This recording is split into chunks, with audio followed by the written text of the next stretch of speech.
si vraiment l'objectif est de libérer le pays, et si les partis politiques vraiment qui se battent ont conscience que nous avons affaire à un système impérialiste, nous avons affaire à une dictature qui ne va jamais démordre, si nous avons conscience de cela, nous allons mettre de côté nos partis politiques d'abord. Vous pensez que si, par exemple, au Burkina Faso, on laissait jouer les partis politiques, les réalisations qui sont en train de se faire là-bas, ça allait avoir lieu? À partir des partis politiques, la France devait passer pour financer certains partis politiques, pour casser ce qui est en train de se faire là-bas. Donc, les partis politiques, en même temps qu'ils peuvent être l'expression de la liberté, pour nous, c'est un piège pour nous, aujourd'hui. Et en réalité, quand vous allez même à la définition des partis politiques, laissez la définition populaire. La définition d'un parti politique qu'on connaît, c'est que c'est un groupe organisé avec un idéal qui vise à prendre le pouvoir. Ce n'est pas ça la vraie définition. La vraie caractéristique d'un parti politique, c'est d'abord s'organiser en groupe clos, en vase clos, en excluant les autres. C'est comme ça que tous les partis politiques à travers le monde fonctionnent.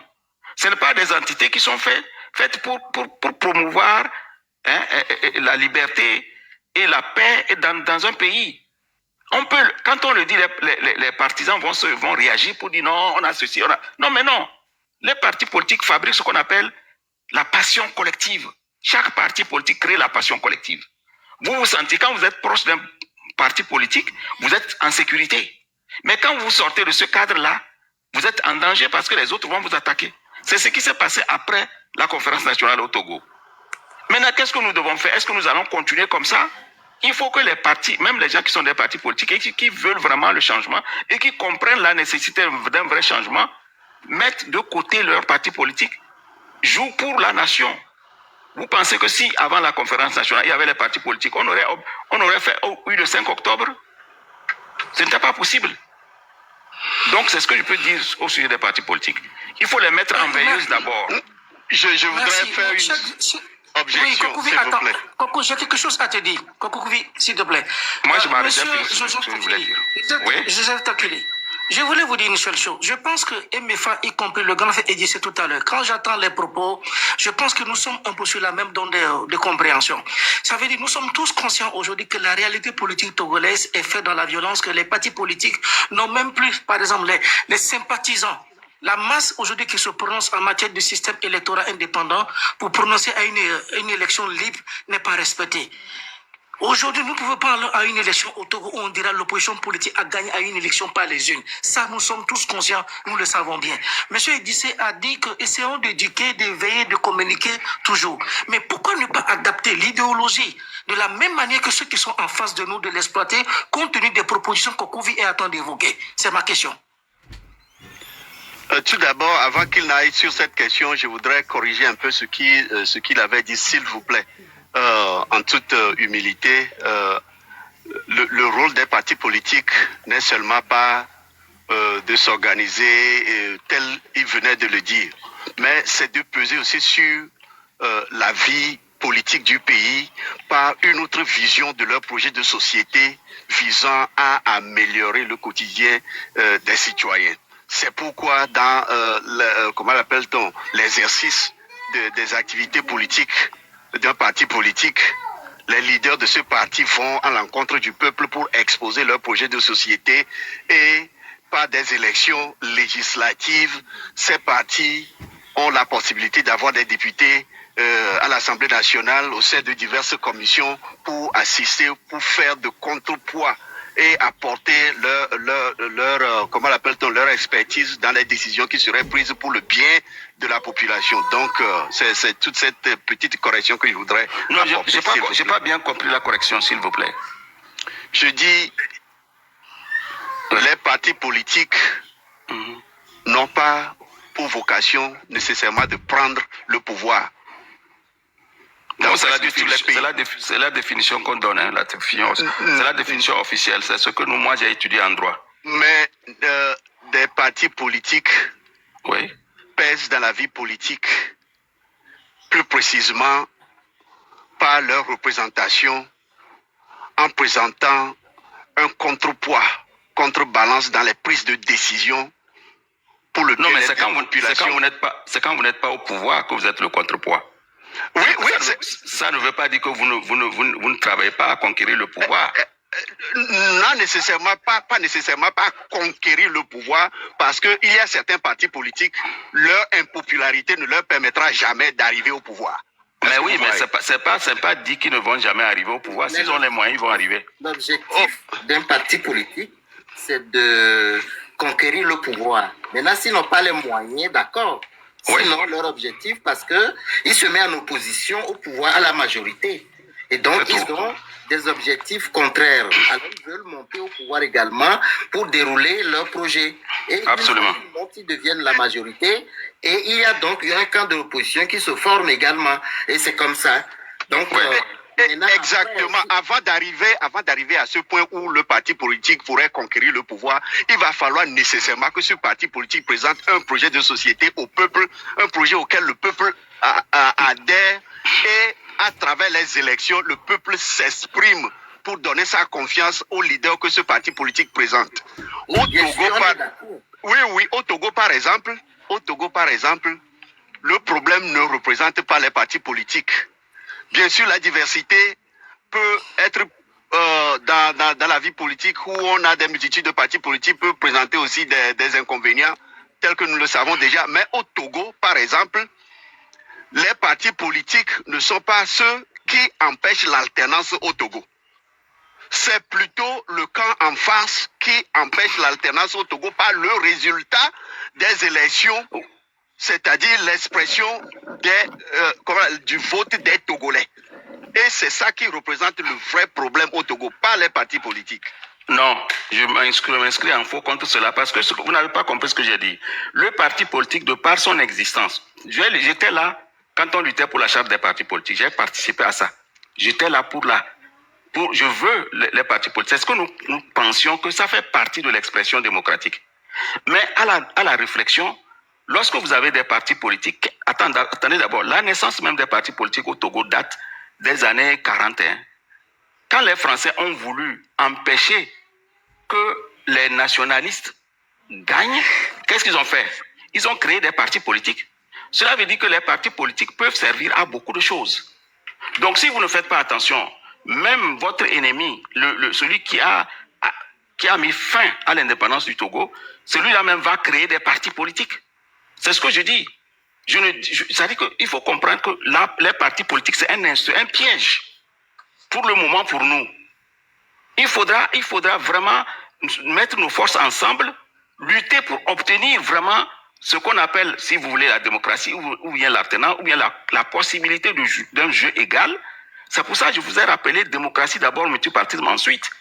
C'est le professeur Guinevy qui l'a dit. Et pourquoi pas les vrais résultats de la volonté populaire d'abord, et la démocratie après? C'est comme vous dites que nous ne comprenons pas que cet aspect-là, ce que vous évoquez là, c'est comme si on l'oublie. Non, on ne l'ignore pas. Excusez, monsieur Takeli, monsieur Kokoui, oui. Si vous prenez le temps de vous écouter, vous allez mieux vous comprendre. Parce que vous parlez de la même manière. Essayez juste de prendre un temps de vous écouter, vous deux. Parce que jusqu'à présent, moi je trouve que vous parlez de la même manière. Essayez de vous écouter, s'il vous plaît. Chers amis. Ok, je vais écouter M. Kokovi. Je vais le comprendre. Ouais. Mon frère, c'est comme en vous écoutant, c'est comme si nous avons, comment l'appelle-t-on, les partis politiques, en fait, représentent un problème. Ou dans leur fonctionnement au Togo, oui. Dans leur même le parti au pouvoir est un parti politique. Et regardez comment ce parti-là fonctionne. C'est comme un groupe de bandits. Et quand un parti politique a le pouvoir, un pouvoir illimité, ce parti-là devient un groupe d'assassins. Il faut aller lire les livres qui ont écrit en 1950 pour parler des partis politiques et des dangers qu'ils représentent. Justement, mon frère, c'est pourquoi je dis, nous n'allons pas dire, c'est-à-dire, il est difficile d'admettre aujourd'hui dans le cadre plutôt pas spécifique du Togo, que les partis politiques représentent un obstacle pour l'alternance que nous voulons, ou pour la société démocratique que nous voulons bâtir au Togo. Si vous voulez qu'on aboutisse, on doit se mettre ensemble en oubliant nos divergences partisanes. Non, monsieur. Si nous ne faisons pas ça... Attendez, s'il vous plaît. Moi, je parle sur la base de l'expérience depuis les années 90. Moi, je parle sur la base d'expérience comment l'appelle-t-on, des élections présidentielles qui ont eu lieu au Togo. Ah oui? Oui, allez-y. Donc, nous avons les mêmes référentiels. Alors, allez-y. Voilà. Donc, les Togolais se sont exprimés pour à chaque fois rejeter, je dis bien rejeter, la gestion du pouvoir par un camp. Et de la même manière, ce camp utilise la force, je dis bien la force, pour se maintenir, et de façon répétée.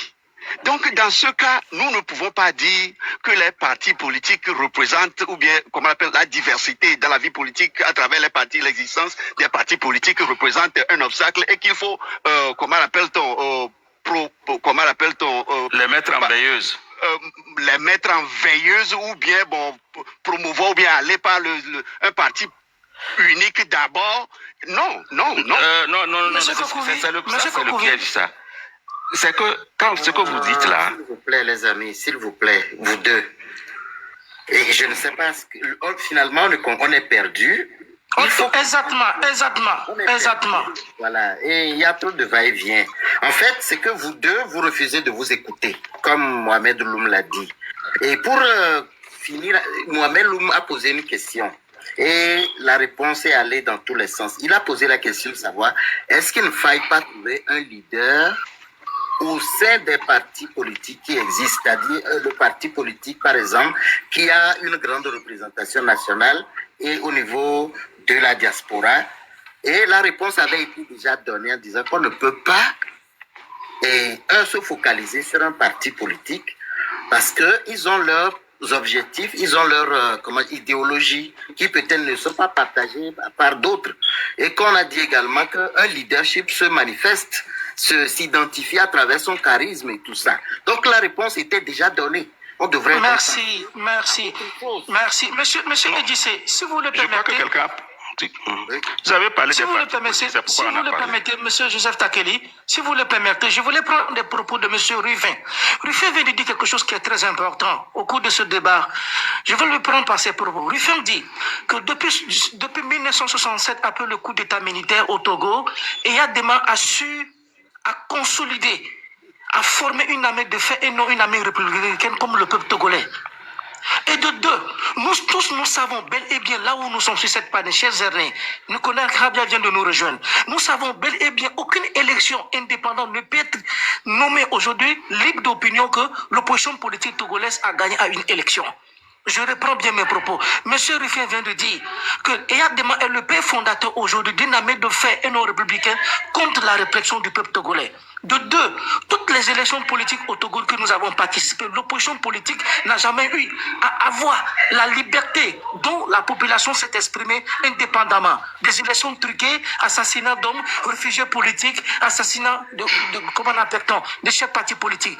Compte tenu de ces faits, quelles propositions nous savons bien à donner au peuple togolais, puisque nous le savons bien que l'armée a été formée par Eyadema. Et de deux, la voie de la liberté universelle que le peuple a donnée dans les urnes ne sont pas respectées. Quelle aujourd'hui la directive que vous nous donnez au peuple togolais de sortir de cette crise? Moi, je crois que cette question, c'est par elle qu'on a commencé, parce que on a fait ce débat-là sur ça. On a parlé, et M. Agbodeka a parlé de la responsabilité de l'armée. C'est ça qui avait amené Ruffin à dire l'origine de cette armée-là. On a parlé de tout ça là. Bon, vous voulez évacuer du revers de main la question des partis politiques, alors que moi je pense que c'est crucial. Vous voulez rejeter cela. C'est très précis. C'est très précis. Raison pour laquelle j'ai posé la question, M. Takeli. Pourquoi ne pas se consacrer sur le parti le plus populaire? Bon, comment on le détermine? Vous allez voir que les autres vont se soulever. On a toujours...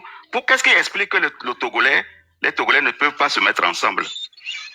Quand vous allez choisir un parti politique, les autres vont le combattre au Togo. C'est pour ça que les partis politiques deviennent un danger. C'est pour ça qu'il est question que nous asseyons pour dire, mais quand on dit mettre en veilleuse, ça veut dire que on abandonne cet aspect des choses. On vient ensemble, on fait la lutte de libération, et après maintenant, on va faire jouer le multipartisme. Et je vous rappelle le nom, je vous rappelle le professeur Ninevi, qui n'est pas n'importe qui quand même pour le Togo. Il faut savoir valoriser les actes de nos fils, de nos parents. Ceux qui nous ont précédés et qui ont fait un travail. Ce n'est pas en l'air qu'il l'avait dit, il avait réfléchi avant de le dire. Il avait vu comment les choses allaient tourner. Hein? Si vous dites que vous n'êtes pas d'accord, qu'on laisse tomber nos partis politiques d'abord pour lutter, bon, je ne sais pas. Moi, à ce niveau-là, quand on parle de partis politiques, c'est comme ça que je réfléchis. Oh, ok. Mon frère Mohamed, pour pouvoir déterminer qu'un parti politique est plus populaire dans un pays, on se base d'abord sur les résultats des élections. Que ce soit les élections législatives, municipales, sans parler de l'élection présidentielle, où on voit le nombre de voix recueillies par le parti. Mais lorsque nous nous basons sur les élections municipales, législatives, pour ne prendre que les deux, là, par exemple, on peut dégager une idée sur la popularité d'un parti politique.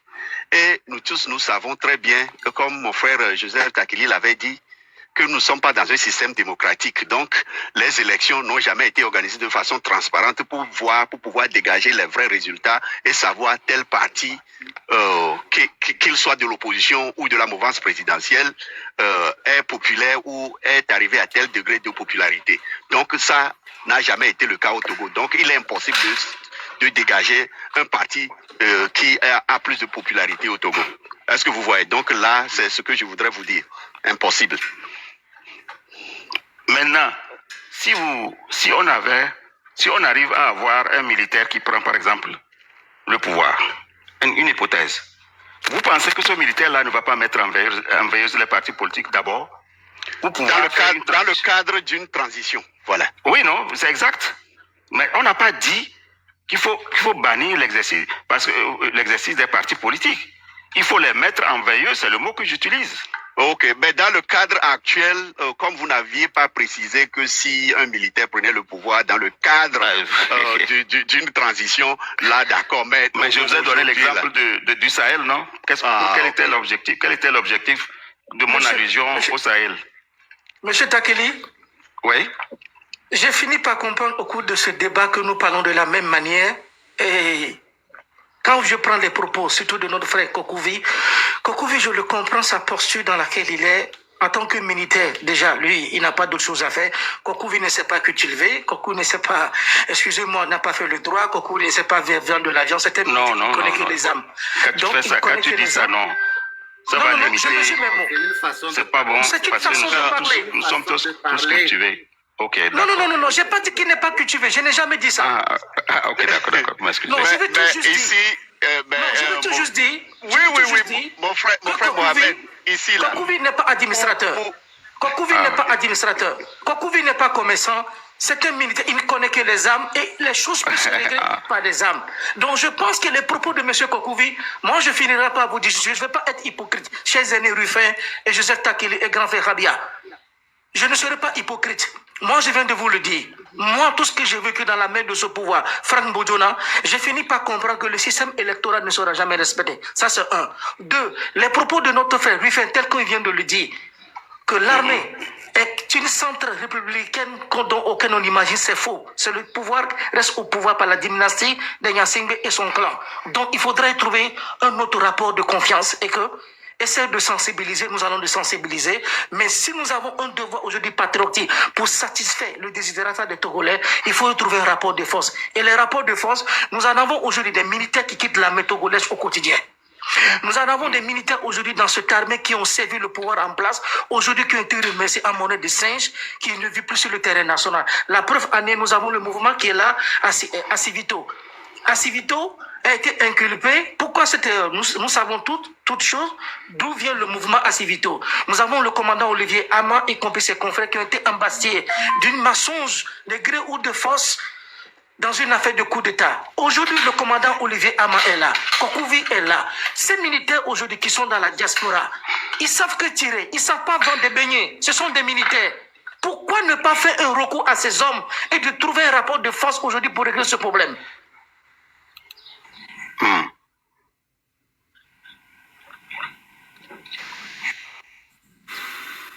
La question est à pour ne pas... Monsieur Habia est là, Monsieur Habia est là, Monsieur Rifin est là, Monsieur Joseph Takili est là, Edissé est là. Pourquoi ne pas aujourd'hui se consacrer à nos frères militaires qui quittent cette armée au lieu d'être là pour dire, nous parlons des partis politiques, que nous ne voulons pas, les partis politiques joueront toujours leur rôle. Ça, c'est bel et bien et les sympathisants et les partisans. Mais aujourd'hui, nous avons des milliers de militaires qui quittent l'armée. Pourquoi ne pas utiliser, faire un recours à nos frères d'âme, essayer de financer. Nous sommes en train de dire non, il ne faut pas qu'on parle sur cette planète. C'est vrai, on ne va pas y parler des plans et les modalités. Mais, je dis bien, pour le financement de chaque concitoyen togolais et de mettre aujourd'hui nos militaires devant nous pour lutter cette lutte, ce n'est pas une question de ne pas évoquer sur ce plan. Nous allons lui dire ouvertement sur cette planète. Moi, je suis sûr. Monsieur Joseph Takili, je suis sûr, je le dis. Aujourd'hui, si on crée une cagnotte pour dire participer à acheter des armes pour financer nos militaires vaillants qui sont là, en train de souffrir, qui ne savent pas cultiver, qui ne savent pas vendre des beignets, qui savent que tirer des armes, je serai le premier à participer à cette cagnotte pour que nous puissions faire dégager et mobiliser, nous qui sommes jeunes, de nous former, de nous résister. Quand enfin qu'on puisse dégager ce pouvoir. Car un système électoral ne sera pas respecté, un système démocratique ne sera pas respecté, le peuple dans la rue sera encore reprisé et sera tué, assassiné comme des poudres à canon. Essayons maintenant de trouver nos militaires, et vous qui êtes à la diaspora, trouvons tous ces militaires qui sont en débandant dans la sous-région, y compris dans la diaspora, de les regrouper et trouver un moyen de les financer pour mettre fin à cette dynastie. C'est ce que moi je trouve comme proposition. Monsieur Mahomet, qui vous dit qu'il ne s'organise pas, pour tout ça là, il faut... Je n'ai pas dit que vous ne vous organisez pas, je n'ai jamais dit. Oui, attends, mais pour tout ça, il faut une base arrière. Il faut que les pays limitrophes qui ont réussi à franchir la mer, ou faire le fleuve, apportent là aussi leur contribution. La contribution, c'est pas que les pays limitrophes viennent faire la lutte à notre place. Qu'ils tendent la main. Je veux pas aller loin. Parce que notre situation est vraiment atypique. Oui. Donc ces militaires dont tu parles, qui ne s'organisent pas, il ne faut pas le dire, qui s'organisent, on ne peut pas le dire ici. Mais on a besoin d'un soutien. Mohamed est en train juste de donner un point de vue, donc on n'a pas besoin en fait. Il fait juste une proposition. Oui, mais on doit réagir à la proposition. Monsieur disait, attends, Rufin va finir d'abord et puis comment on appelle ça? Je vais dans le même sens, mais je dis, il y a quand même des conditions. Tu vois, ici, c'est la raison pour laquelle je dis, quand les gens parlent du panafricanisme, certainement qu'ils ont une autre vision du panafricanisme. Normalement, les pays qui ont réussi à franchir, à atteindre l'autre rive, ils doivent tendre la main aux autres qui sont en train de se noyer. Donc, moi, j'en appelle aussi au soutien des pays limitrophes. C'est vraiment important parce qu'on en a besoin. C'est très important. Donc, les gens sont en train d'organiser un peu partout. Il y a des choses qu'on ne peut pas dire ici. Et on va continuer les sensibilisations, tout azimut. Et vous allez voir que ça va prendre. Le système même ne dort pas. Ils ne dorment pas. Ils ne dorment pas. Ils ont créé des deuxièmes bureaux un peu partout en attendant le jour où ça va péter. Ouais, donc ils ont peur. Mais ils ne savent pas ce qui va arriver, mais ils savent qu'il y a quelque chose qui va arriver. Donc il y aura aussi quelque chose. Les gens se préparent. Les sensibilisations fonctionnent. Donc, moi, je demande à tous les Togolais que chacun fasse sa part, comme l'autre l'a dit, Affection l'a dit, que chacun fasse sa part. C'est pas pour rien qu'on a jeté Affection en prison, parce qu'ils savent que ce qu'il a dit, c'est un mot profond, c'est une phrase profonde. Donc, que chacun fasse sa part, continuons pas à sensibiliser. Les militaires qui sont là, même qui sont au sein de l'armée, ils écoutent. Il suffit qu'il y ait une faille, et vous allez voir. Donc, continuons cette sensibilisation. Merci. Merci. Monsieur Rabia Nicodème est là. Honorable Rabia. Honorable. Bonjour. Oui, je suis là.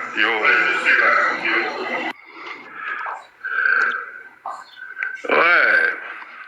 Salut, bonsoir à tout le monde.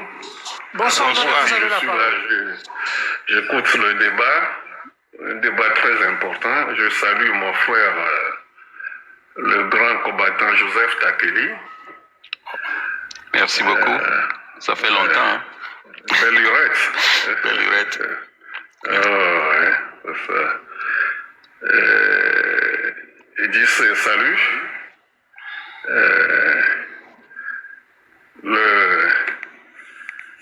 Le général Kokouvi. Salut. Monsieur Gada, salut. Salut, mon brave. Aluta continua. Merci beaucoup. Mais je suis très ravi de vous avoir tous ici, tous les combattants ici sur cette plateforme. Merci beaucoup. Merci. Courage à nous tous. Merci. Je ferme mon micro pour le moment. Merci.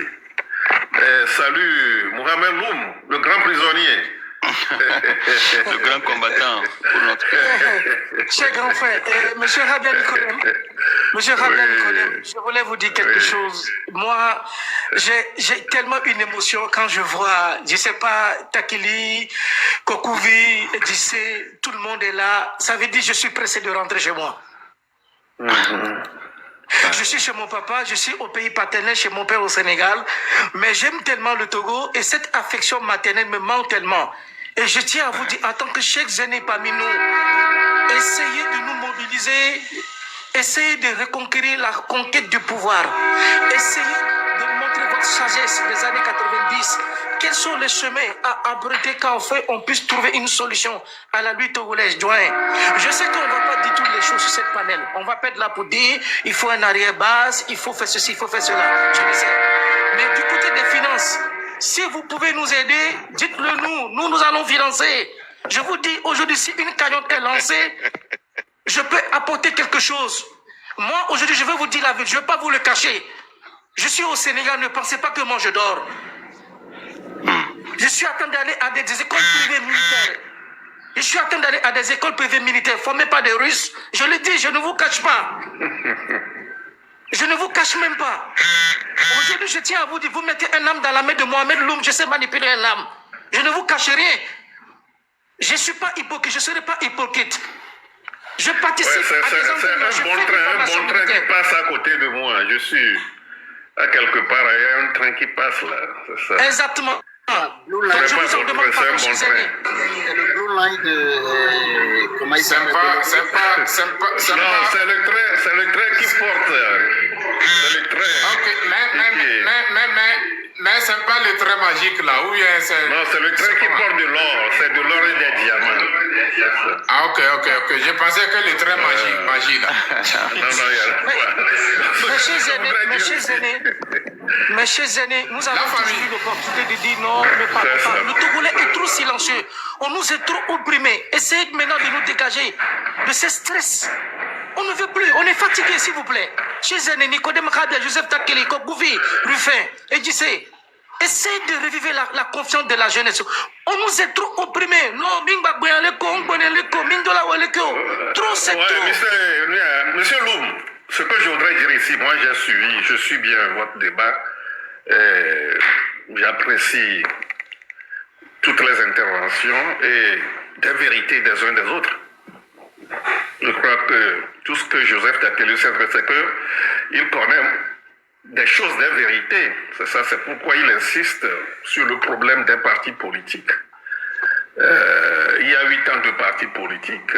Il y a aussi des partis politiques qui ont fauté. C'est ça, beaucoup de partis politiques qui ont fauté. Mais, comme l'a dit aussi, bien comme le dit souvent aussi Kokouvi, et moi-même qui suis ici, il faut aussi voir aussi l'armée. Ce que l'armée fait, ce que l'armée représente. C'est pourquoi moi je dis aujourd'hui que le Togo, nous ne sommes plus dans un état policier. Nous sommes plutôt dans un état militaire, c'est ça. Parce que on a vu comment Yadema a pu garder le pouvoir pendant 37-38 ans. On a vu comment Faure est arrivé au pouvoir en tuant plus de 2000 Togolais et la suite. On voit, il est toujours soutenu par une partie de l'armée que j'appelle sa milice. C'est ça. Donc, on va aux élections, on gagne, c'est les militaires qui sortent pour tuer. On va aux élections, on gagne, c'est les militaires qui sortent pour tirer sur la population. Donc, je crois que il y a quelqu'un, je crois que c'est moi personnellement, je dis que je ne peux pas sortir, demander à la population de sortir pour manifester si je ne suis pas prêt à défendre cette population qu'on va commencer à tirer sur elle. Ça, je ne veux pas le faire aujourd'hui. Je ne vais pas appeler aujourd'hui la population togolaise à sortir si je ne peux pas protéger cette population, quand on va commencer par tirer des gaz, quand on va commencer par tirer des balles réelles. Je ne vais pas le faire. Parce que c'est comme de l'hypocrisie. Je sais ce que nous vivons. Je sais l'état dans lequel on est. Je sais l'état. Et voilà, ce n'est pas nouveau. C'est ça. Ce n'est pas nouveau. C'est pourquoi moi j'appelle même, je dis souvent que je n'ai pas de l'argent pour acheter des armes, mais s'il y a les militaires, un militaire togolais peut sortir aujourd'hui pour dire que je mets fin à cette dictature, je vais soutenir ce militaire. Je le dis partout, Nicodème le dit partout. Nicodème le dit partout. Et je peux aller le dire devant Lomé 2, chez Fort Gnassingbé. Ceux qui connaissent Nicodème savent que je peux le faire. C'est ça. Je n'ai pas les moyens pour acheter les armes. Mais si un militaire togolais peut sortir aujourd'hui pour dire que ça suffit, ben je vais applaudir, je vais applaudir ce militaire. On en a marre. Avec quoi eux ils gardent le pouvoir? C'est avec les armes. C'est avec le soutien de ces militaires qu'ils gardent les armes. Donc s'il y a des Togolais aussi qui peuvent faire la même chose, pourquoi ne pas encourager ces Togolais? Pourquoi ne pas encourager ces Togolais? Joël, permettez-moi d'ajouter quelque chose très vite et moi je vais descendre. Ce qui est, monsieur Takili, vraiment j'ai beaucoup aimé ce débat-là que nous menons aujourd'hui. Vous aviez dit quelque chose depuis le début et ça m'a tellement réjoui. Que nous ne sommes pas dans un système ou dans un cadre démocratique au Togo.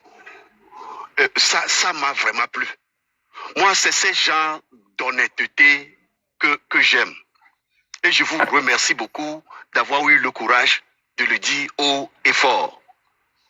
Est-ce que vous voyez? Je vous remercie sincèrement de l'avoir dit. Ce que je voudrais ajouter ici, c'est que pour revenir à la question initiale qui était comment est-ce qu'il faut faire pour redonner de la force à la jeunesse pour pouvoir sortir et réclamer leurs droits, n'est-ce pas? Lorsque cette question vient, ce que j'entends, et je pense que beaucoup de gens aussi l'ont entendu, est ceci. Les gens déplacent la réponse en disant ceci. Que les Togolais ne sortent plus aujourd'hui, c'est parce que ces Togolais ont perdu, comment l'appelle-t-on, ne font plus confiance aux leaders de l'opposition qui étaient incapables de les protéger lorsqu'il s'agit des arrestations, lorsqu'il s'agit des répressions et les jeunes se sont retrouvés en prison.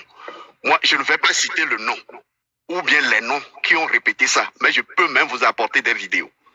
Est-ce que vous voyez? Mais aujourd'hui, ce sont les mêmes personnes qui demandent à la population de sortir, qui disent qu'ils sont en train de les conscientiser à sortir. Et tout le problème que moi j'ai avec tout le monde est celui-ci. Oui, voilà. Pourquoi nous ne nous organisions pas à assurer cette petite sécurité ou bien à limiter les dégâts pour ces gens, ces humains que nous essayons de mobiliser, nous essayons de donner une force de sortir, réclamer leurs droits. Et c'est la réponse qui fait grincer des dents et des gens me traitent de n'importe quoi. Alors que ces mêmes bouches reprochent la même chose aux opposants. Alors que nous savons tous que la vie d'un être humain n'est pas remplaçable. Et à propos, j'ai fait le droit criminel au Central Texas College. Même si j'ai pas obtenu mon doctorat ou mon quoi là, j'ai fait le droit et je connais beaucoup de choses en droit. Pour dire à notre ami qui disait que Cocu ne sait que manier les armes. Donc, Donc, lorsque vous vous situez Non, je sais que dans même si tu as fait le droit, Kokouvi, tu ne connais que les âmes, soyons réalistes. Oui, je Il faut comprends, donner je le droit à comprends, mon Takeli. frère. Takeli, il faut donner le droit. Toi, tu ne connais que les âmes. Il faut dire, je suis derrière toi. Oui, voilà. Donc, Il faut aller droit au but. Oui, donc lorsque nous sommes dans un contexte où ôter la vie des simples citoyens qui ne manifestent que leurs droits constitutionnels de façon répétée et sans conséquence. Je dis, la conséquence dont je fais allusion ici, c'est qu'au moins il y ait au moins des arrestations pour dire que non, tel chef d'unité a été reconnu coupable de telle exaction sur les populations au cours de cette manifestation, des choses comme ça. Non, rien de cette nature. Mais au contraire, on voit les militaires lire des communiqués devant le peuple en disant que non, cela a été ou bien ont été les faits des éléments incontrôlés. Est-ce que vous voyez? Donc, c'est difficile qu'aujourd'hui nous essayons de remonter le moral des Togolais à sortir sans, je dis bien sans, trouver une petite forme de solution à ce que représente la prise des vies humaines de façon volontaire, de façon préméditée. Donc moi, c'est ça que je voudrais encore une fois pointer du doigt. S'il vous plaît, merci beaucoup pour le débat. Malheureusement, je dois partir. Mais Kokouvi, avant de partir, j'ai une chose à te dire. Devant tout le monde. Oui. Allez-y, mon frère. Kokouvi, au Sénégal, moi, je vais pas te je le dis ouvertement. J'ai eu depuis 2020 que j'ai quitté Lomé, appel les chasses à l'homme. Je suis au Sénégal à Dakar, je le dis ouvertement, je ne cache rien. Je suis pas derrière les réseaux sociaux pour manifester là où je suis. Bon, je le dis ouvertement. Fornia Singé, Mohamed Loumé à Dakar. Très bien. Alors, Kokouvi, moi, pendant les 5 années que je suis à Dakar, j'ai eu à regrouper ici, j'ai dit 27 militaires togolais. Moi, aujourd'hui, j'ai 27 militaires togolais qui se trouvent ici au Sénégal, qui sont inscrits aujourd'hui au Haut Commissariat des Nations Unies des réfugiés, qui sont là. Certaines qui viennent d'arriver, il n'y a pas 2 mois, il n'y a pas 3 mois. Monsieur Loum, oui. je confirme cette information et s'il vous plaît, il ne faut pas aller trop en détail. Je confirme cette information. Merci. Maintenant, moi, j'ai une chose à te dire. Toi, j'ai une chose à te dire. Là où tu es aux États-Unis, si tu veux, il faut ouvrir une cagnotte. Une cagnotte où on va acheter des armes. Après, nous parlerons là où on va dire il y aura un pays où on doit se loger. Maintenant, cotisons d'abord, cotisons. Il faut y cotiser. Je serai le premier à cotiser. Il faut y cotiser. Il faut penser à nous. Je n'ai pas appelé le nom arme ici ce matin pour une raison. Donc, on ne voudrait pas que l'on signale le live pour que nous n'ayons plus la possibilité de continuer le débat. Donc, s'il vous plaît, essayez. Je ne vous ai pas coupé. C'est pour le bien du débat. Donc, essayez, s'il vous plaît, de ne pas appeler le nom arme. Ok, sachant même. Non, s'il vous plaît. Il y a... Ok, merci beaucoup. Emenefa est remonté là, donc on va laisser Emenefa va prendre parole. Ouais. Ce que je voulais dire, c'est que Mohamed pense un peu à nous qui sommes au Togo et pour qu'il essaie de doser un peu ce qu'il dit, quoi. Parce qu'au Togo, ici, on a arrêté des gens parce qu'ils font partie d'un groupe WhatsApp. Donc, pour un rien comme ça, on peut venir nous prendre chez nous parce qu'on participe à un live dans lequel on parle de l'armée, on parle des armes. Voilà. Je ne sais pas si j'ai la parole pour continuer. Oui, allez-y, c'est votre tour de parole. Ok, il y a quelque chose que je voudrais déconstruire. Quand on parle de la lutte togolaise, tout le monde pense qu'il faut descendre dans les rues. Pas forcément. Faire la lutte, faire une révolution n'est pas forcément synonyme de descendre dans les rues. Et ça, cette façon-là de penser de la majorité des Togolais nous pénalise. Vu notre lutte, je pense que la lutte togolaise doit devenir, comme j'ai l'habitude de le dire, un mode de vie. Un mode de vie. Dans chaque action de nos quotidiens, on doit, en fait, dans chaque action que nous posons, on doit voir la lutte dedans. Ce que tu achètes, où tu vas l'acheter, ce que tu dis, où tu l'achètes, comme tu l'achètes, ça doit refléter la lutte. On n'a pas besoin de descendre forcément dans les rues. Maintenant, il y a une réalité, c'est que la majorité des Togolais qui sont aptes ou bien qui étaient aptes à descendre dans les rues pour manifester, cette majorité-là, elle est déçue. Cette majorité-là, elle est découragée. Et la plupart de cette majorité ont quitté le pays. Maintenant, la masse qui est la jeunesse dont nous avons besoin aujourd'hui, cette jeunesse-là, cette masse-là, je dirais même 90% ou 99% sont nés sous Faure Gnassingbé. Et cette masse-là est très inconsciente. Il suffit de voir sur les réseaux sociaux. Il suffit d'aller vers eux dans les rues. Parce que moi, c'est pas tout que je poste sur les réseaux sociaux, mais je suis beaucoup sur le terrain. Il faut les entendre parler. Il faut les entendre raisonner pour dire que, bah oui, nous avons du boulot. Maintenant, qu'est-ce que moi je propose? On ne peut pas faire sortir quelqu'un pour une raison que cette personne ne sait pas. La majorité de ces jeunesses se désintéressent totalement de la vie sociopolitique du pays. Elles se désintéressent totalement, ne savent même pas ce qui se passe en fait. Facilement manipulable. Maintenant, qu'est-ce que moi je propose? Que la sensibilisation commence dans nos maisons. Nos copines qui sont des apprentis, des coiffeuses, des couturières, nos frères qui sont maçons. En fait, que la sensibilisation commence depuis la maison. Imaginez, nous sommes 100 combattants engagés. Et nous avons, et nous sensibilisons chacun nos enfants. J'ai 2 enfants.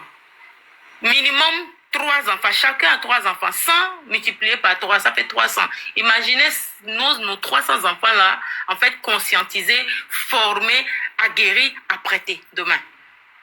Mais si nous restons là, nous disons sortez, les gens ne savent même pas pourquoi ils sortent. Et il y a certains de nos frères qui découragent leurs enfants à ne pas faire la politique, à ne pas se mêler des histoires du Togo. Vous pensez que nous allons nous en sortir comme ça? Si nous voulons que les gens sortent, il faut que les gens savent pourquoi ils sortent. Or, la majorité ne sait plus, n'a aucune idée de la réalité sociopolitique du pays. Donc, la sensibilisation, il faut que ça commence à la maison. Et puis dans nos groupes WhatsApp, cessons de faire des débats inutiles. Cessons de nous répéter. Faisons des formations. Par exemple, moi, j'ai fait une toute petite vidéo de rien du tout. L'ampleur que cette vidéo-là a pris, moi, je suis surprise. C'est concernant la 5e République. C'est concernant la République. Les gens ne savent même pas comment ça se compte les républiques. Les gens ne savent même pas à quoi ça rime la République.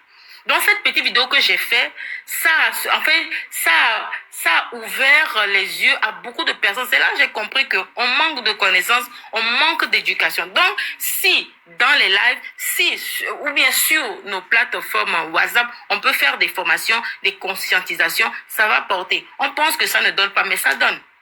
Donc, je pense que c'est tout ce que j'ai à dire. Merci.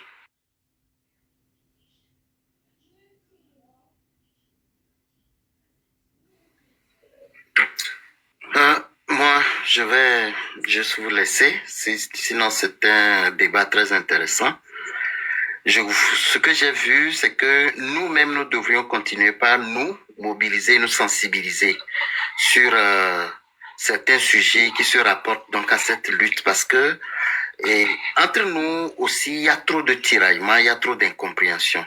Donc, pour pouvoir aider efficacement ceux qui sont sur le terrain, il faudrait que nous aussi, on réussisse à s'écouter, à se comprendre et à danser sur le même rythme, parce que on ne peut pas faire la même lutte dans les incompréhensions avec des points de vue complètement séparés ou divergents. C'est la plaie qui a rongé cette lutte depuis les années 90 où chacun veut être le messie. Et donc, il va falloir que si nous voulons vraiment réussir cette fois-ci à combattre avec efficacité et qui puisse apporter des résultats, il va falloir que nous-mêmes entre nous, on puisse travailler sur nous-mêmes, sur le travail que nous sommes en train de faire, sur l'objectif qu'on se met ou sur lequel on se met d'accord. Parce que si on va encore arriver à nous mettre ensemble avec des divergences, on va toujours faire gagner le pouvoir en place. Et nous serons nous aussi complices de ces échecs-là ou de la souffrance des Togolais. Donc il va falloir que nous aussi on puisse réussir au sein de la diaspora et sur le terrain à nous comprendre. Parce que jusqu'à présent, je ne sais pas le problème qui fait qu'on est autant divisé, profondément divisé sur de simples sujets, sur de simples incompréhensions. Et ça agit profondément sur la lutte. Donc c'est un appel que je lance à tout le monde, qu'on puisse tenir désormais des langages de conciliation, des langages qui nous permettent de nous écouter, de nous comprendre. Merci en tout cas et c'est un plaisir. Bon, bonne journée. Merci, Apom. Merci. Ok, merci beaucoup. Merci beaucoup. Du Soro, je peux? Oui, oui. Je voudrais remercier M. Apom d'abord avant qu'il ne parte pour tout ce qu'il a dit. Et je vais commencer par sa conclusion quand il pose la question de savoir il ne sait pas pourquoi on n'arrive pas à s'entendre. Ça revient aux partis politiques. C'est que nous sommes dans cette lutte-là. Chacun a des motivations que le peuple ne connaît pas. Des gens sont là à la tête des partis politiques, alors que ces partis politiques-là sont créés par nos pires ennemis. Hein? Mais vous ne saurez jamais que ce parti-là a été créé, par exemple, par la France, par exemple, par le pouvoir. Il va être avec vous et vous allez vous demander pourquoi lui et moi, on ne s'entend pas. Leur objectif premier, ce n'est pas ce que vous croyez. J'ai un appel qui risque de me couper.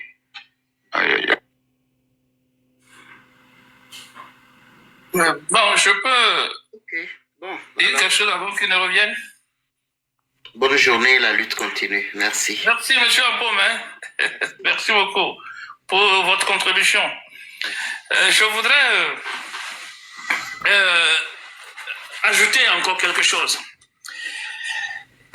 Faure Gnassingbé et son équipe ne partiront pas d'eux-mêmes. Il faut que ça soit clair pour nous tous. Ils partiront que sous le coup de la force. L'armée, comme je l'ai dit, c'est l'armée de son père qu'il entretient aujourd'hui. Et l'armée est prise en otage. Il faut que les gens le sachent. Parce que si nous misons beaucoup sur l'armée togolaise n'est pas comme l'armée au Mali, au Burkina Faso, au Niger ou dans le monde. Cette armée est à la disposition d'une famille. Et l'armée est gérée par Faure Gnassingbé. Donc, ne misons pas tellement sur l'armée. L'armée est prise en otage aussi. Nous avons beaucoup essayé des choses. On a beaucoup essayé depuis 1990. On a essayé beaucoup de choses. Et ça n'a pas pu tellement marcher. Ce qui nous reste maintenant, c'est une seule chose. Tout peuple qui est assujetti, tout peuple qui est couillonné, tout peuple qui est malmené, qui est massacré, ce qui reste à ce peuple de se libérer, c'est une insurrection. Il faut qu'on le sache. On ne peut pas contourner ça. Maintenant, comment organiser une insurrection? Une insurrection, une révolution ne se décrète pas. Donc, il faut continuer par sensibiliser. Il faut un maillage. Atchadam le dit chaque fois. Atchadam le dit, il faut un maillage de territoire. Il faut que chacun commence, comme Amédéfa l'a dit aussi, comme Apom l'a dit aussi, que chacun commence dans sa maison par sensibiliser ses proches, ses enfants, ses parents. À la maison, dans les quartiers, dans les villages, dans les villes, dans les cantons, dans les préfectures. Par sensibiliser, par informer. Il faut élever le degré de colère de la population. Essayer de canaliser les colères de cette population-là. Et ça va prendre. Vous savez, il a fallu qu'on augmente le prix du pain au Soudan ou soit en Tunisie pour renverser le dictateur. L'élément déclencheur, le déclic, c'est par les sensibilisations que ça va commencer. Oui, c'est par les sensibilisations. Les informations que Haïti publie chaque fois, les lives qu'il publie, qu'il fait chaque fois, en dénonçant le système, ce sont des informations qui ont une certaine importance capitale pour déclencher le déclic. Vous voyez, donc les émissions, les lives que les DJ Soro font, comment on appelle le train de la liberté, lui aussi ce qu'ils font, tout ça là. Ce sont des informations qui sont vraiment adéquates, importantes pour le peuple. Donc, misons sur ce peuple, croyons en ce peuple, et vous allez voir, continuez pas à sensibiliser, vous allez voir que ça va prendre. Un leader va émerger. Comme je l'ai dit, on ne devient pas comme ça leader. Un leader, on est un leader. Un leader charismatique a un caractère. On ne devient pas un leader, il n'y a pas d'école de leader. On le devient, vous allez voir, un leader va émerger. Continuez pas à sensibiliser, pas programmer, pas organiser, et vous allez voir. Donc c'est ce que je veux dire au peuple togolais. Ça va marcher. Il y a quelque chose qui va arriver cette année. Ils sont là, ils sont prêts. Ils ont créé des hôpitaux. Vous voyez, Bafouane Nassingbe, il a un hôpital dans son camp, il a un hôpital à la caisse, là où il se traite, il se cache pour se traiter. Nous savons tout ça. Donc, continuez pas à sensibiliser, vous allez voir, ça va prendre. Merci à tout le monde. Ok, merci beaucoup, mon frère Rufin. Merci pour le message.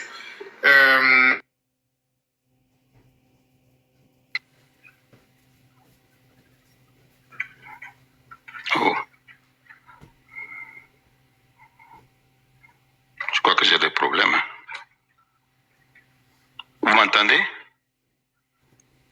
Oui, on t'entend. Ah, MNFA, heureux de faire un débat où tu fais partie. Félicitations pour tout ce que tu fais au pays. Je voulais terminer ce que j'ai commencé, et puis ce sera mon dernier mot aussi. Je parlais des partis politiques.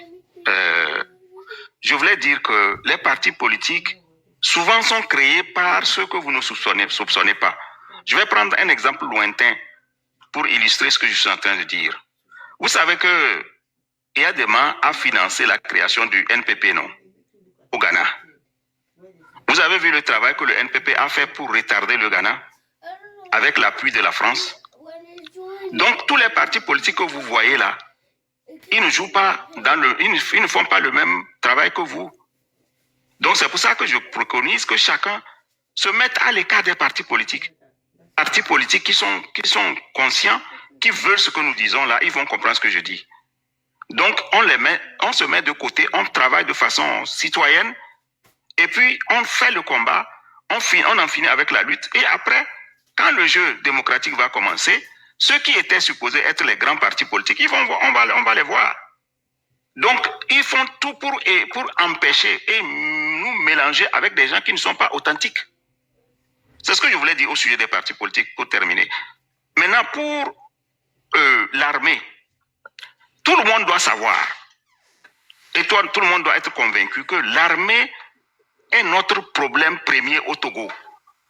Ce n'est pas que quand on dit à notre frère Agodeka que ce n'est pas partout qu'on dit tout, c'est pas qu'on ne le sait pas. On sait que l'armée, c'est notre premier problème. Ils bénéficient de l'impunité depuis toujours.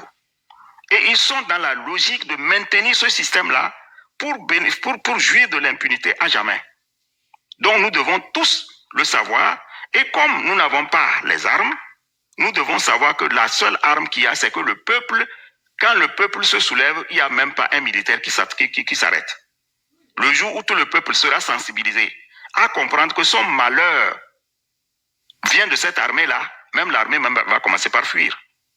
Donc, il n'y a pas une armée qui dépasse un peuple. Quand le peuple comprend les enjeux, c'est pour ça que la sensibilisation doit continuer. La sensibilisation doit continuer.